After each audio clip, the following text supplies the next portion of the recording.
The system thus characterized, the verwaltete Welt, has a threatening aspect per se.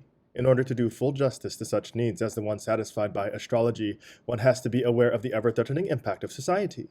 The feeling of being caught, the impossibility for most people to regard themselves by any stretch of imagination as the masters of their own fate, is only one of the elements of this threat. Another one, more deep-lying both psychologically and sociologically, is that our social system, in spite of its closedness and the ingenuity of its technological functioning, seems actually to move towards self-destruction. The sense of an underlying crisis has never disappeared since the First World War, and most people realize, at least dimly, that the continuity of the social process and somehow of their own capacity of reproducing their life is no longer due to supposedly normal economic processes, but to factors such as universal rearmament, which by themselves breed destruction while they are apparently the only means of self-perpetuation. This sense of threat is real enough, and some of its expressions, such as the A and H bombs, are about to outrun the wildest neurotic fears and destructive fantasies. The more people profess official optimism, the more profoundly they are probably affected by this mood of doom, the idea, correct or erroneous, that the present state of affairs somehow must lead towards a total explosion, and that the individual can do very little about it. The sense of doom may today obtain a peculiarly sinister coloring by the fact that the present form of social existence seems to go down, whereas no new or higher form of social organization appears on the horizon. The wave of the future seems to consummate the very fears that are produced by the conditions of the present. Astrology takes care of this mood by translating it into a pseudo-rational form, thus somehow localizing free-floating anxieties in some definite symbolism, but it also gives some vague and diffused comfort by making the senseless appear as though it had some hidden and grandiose sense, while at the same time corroborating that this sense can neither be sought in the realm of the human, nor can be properly grasped by humans. The combination of the realistic and the irrational in astrology may ultimately be accounted for by the fact that it represents a threat and a remedy in one, just as certain psychotics may start a fire and at the same time prepare its extinction. In spite of this comfort, astrology mirrors exactly the opaqueness of the empirical world and implies so little transcendent faith. Faith is so opaque itself that it can easily be accepted by supposedly skeptical, disillusioned people.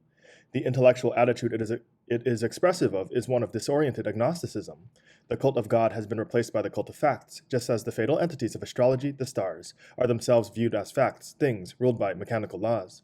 One could not grasp the specificity of astrology and of the whole frame of mind it stands for if one would simply call it a reversion to older states of metaphysics. What it is characteristic of is the transfiguration of a world of things into quasi-metaphysical powers. Auguste Comte's postulate that the positivism should become a kind of religion is filled ironically. Science is hypostatized as an ultimate absolute truth. The astrologist, as was pointed out in our brief survey of magazines, is very anxious to present it as a science. It may be mentioned in passing that just adherents of philosophical empiricism seem to be more susceptible for organized secondary superstition than speculative thinkers. Extreme empiricism, teaching absolute obedience of the mind to given data, facts, quote-unquote, has no principle such as the idea of reason, by which to distinguish the possible from the impossible, and thus the development of enlightenment overreaches itself and produces a mentality often no longer able to resist mythological temptations. It may also be mentioned that the modern science, which has replaced more and more categories which once interpreted events as though they were meaningful, tends to promote a kind of opaqueness and non-transparent thesis, such as the dependence of the individual human fate from stellar constellations. While the astrological way of thinking is indicative of a disillusioned world, it enhances disillusion by surrendering the idea of the human even more completely to blind nature than it actually is. Yet astrology is not merely an enlarged duplicate of an opaque and reified world. While people have come to be conditioned in such a way as to be unable to think or conceive of anything that is not like the existent, they want at the same time desperately to get away from the existent. The drabness of a commodity society which does not allow any quality to exist for its own sake, but levels down everything to a function of universal exchange, seems to be unbearable, and any panacea is embraced that promises to gild it. Instead of the complicated, strenuous, and difficult intellectual processes which might overcome the feeling of drabness by understanding what really makes the world so drab, a desperate shortcut is sought which offers both spurious understanding and flight into a supposedly higher realm. More than in any other respect, astrology resembles, in this dimension, other mass media such as the movies. Its message appears as something metaphysically meaningful, something where the spontaneity of life is being restored while actually reflecting the very same reified conditions which seem to be dispensed with through an appeal to the absolute. The comparison of astrology with religious mysticism, dubious in more than one respect, is invalid particularly inasmuch as the mystery celebrated by astrology is empty.